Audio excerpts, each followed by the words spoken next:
where he said to me, Dan, the answers to all your questions are on recordings.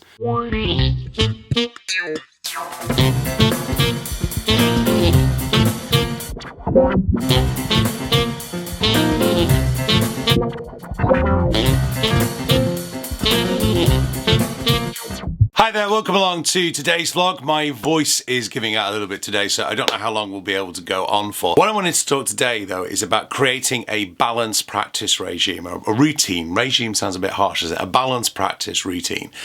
And we're all busy. We've all got busy lives. If you're a professional musician like me, you've got lots of other commitments that seem to take you away from the instrument. I've said this many, many times on the vlog over the last 7 years. The number of times I feel like, I spend more time on my computer than I do on my saxophone, which is heartbreaking, really.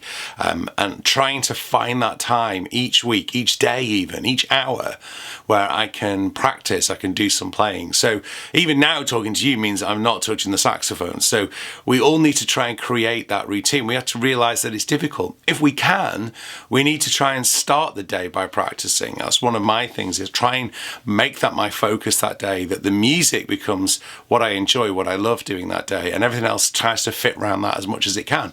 I appreciate you have to get the kids to school, you have to go to work, you have to pay bills, you have to, keep up with things, you have to eat, you have to do chores. They're all part of life. But how do we get to that point where our practice can be something we look forward to and also can be balanced out between kind of playing songs that we want to play, enjoy, and getting better? Now, one thing I find it really important to do is to have a schedule, have an idea of what I'm doing. Now, I spoke about it way back here when I did the practice planners in 2019. There are still some copies available, but if you go to the Sax Coach website, there is a very, very cheap practice planner there to help you just to plan out what you need to do, set yourself goals, set yourself targets of what you're trying to do. So today, for my practice, what I'm going to do is I want to be working on my soprano. I want to be trying to get just some general technical stuff done. I want to be working on a transcription that I'm doing of a Bob Mintzer solo on soprano that I need to do for a concert. I spoke about it in COVID. Check out the vlog on COVID chops. I realise I am someone who practices because they need to, because there's a gig coming up. That's my greatest motivation to practice. I've got this Jazz Carols coming up in Westminster in central London on the 15th of December. You're all welcome to come. It's free entry. But because I've got that gig coming up, I know I need to be on it. I know I need to practice. And that motivates me to practice. I even wasn't going to do the vlog. I was just kind of upstairs sorting some stuff out, and I was like, oh, do I vlog today? But no, I've committed to you guys to do a vlog every week, so hold me to it. I'm going to do my best, at least till the end of 2024, to vlog every week, every Tuesday, and put it out on the Wednesday. What I'm going to do, I'm going to start with an exercise which is in my Make Your Sax Sing Volume 1, which is called Pivot Long Tones exercise. I'm not going to play the whole thing for you, but the idea is you're just pivoting off a low D, and then kind of moving in semitones. So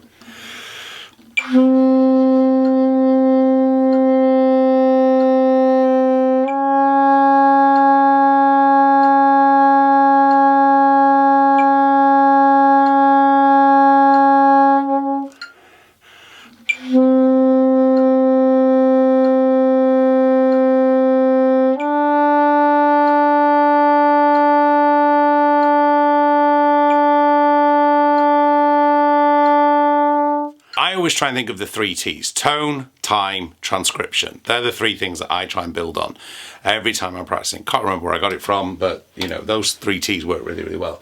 So next time I'm going to work on a technical exercise. It's called the Ultimate Saxophone Warmup. You can find it in my scale exercise book. It's just basically going up the 7th chord and playing around as you go.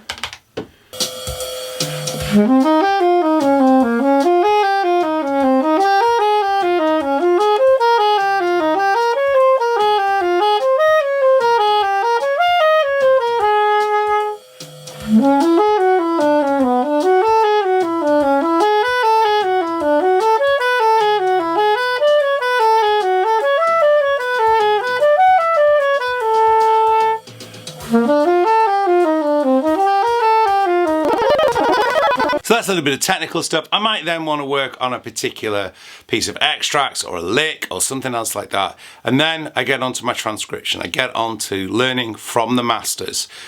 One of the best pieces of advice I've ever been given was by Branford Marsalis a number of years ago, where he said to me, Dan, the answers to all your questions are on recordings. And that is a really profound statement, because you can use any musician that you've got a recording of as your teacher, if you just know how to lock into what they're doing.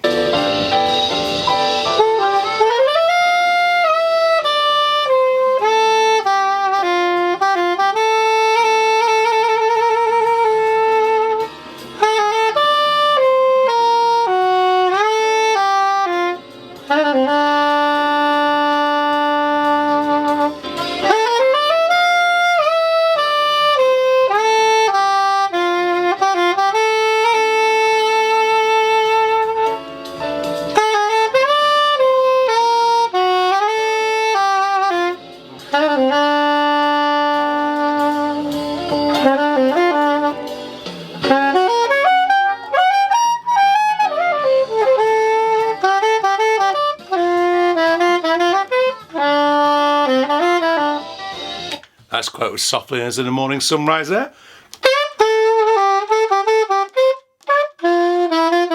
Transcribing is great because you keep listening back to the person you're trying to copy from, hearing not just the notes they're playing, but how they're playing those notes, and sometimes not getting it always right.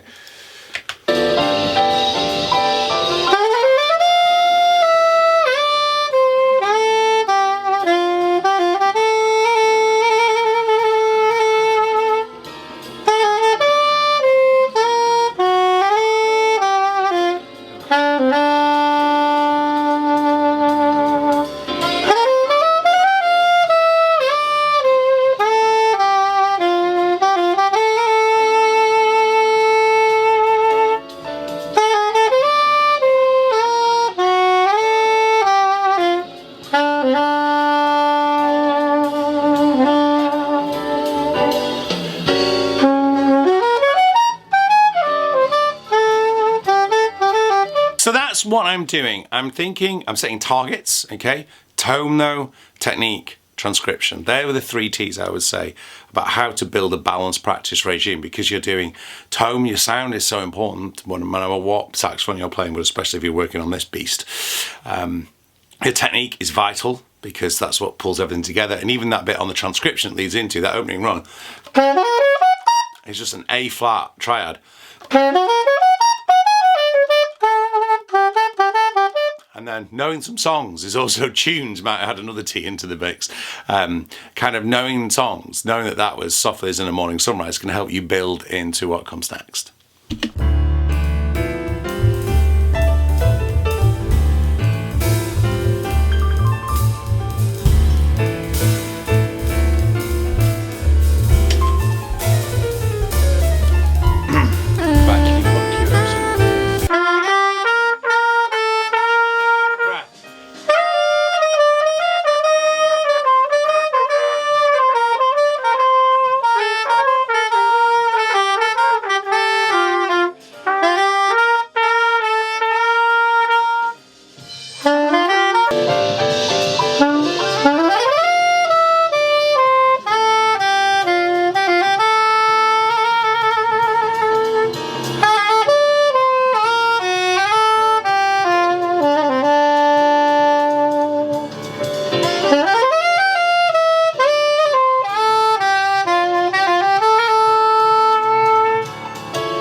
There you go. Christmas is coming.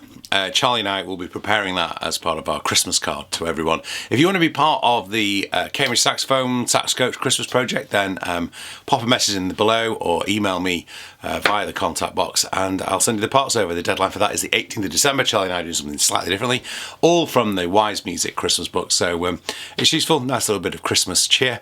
And that'll be all. Thank you very much for watching. I'll see you next week. Bye-bye.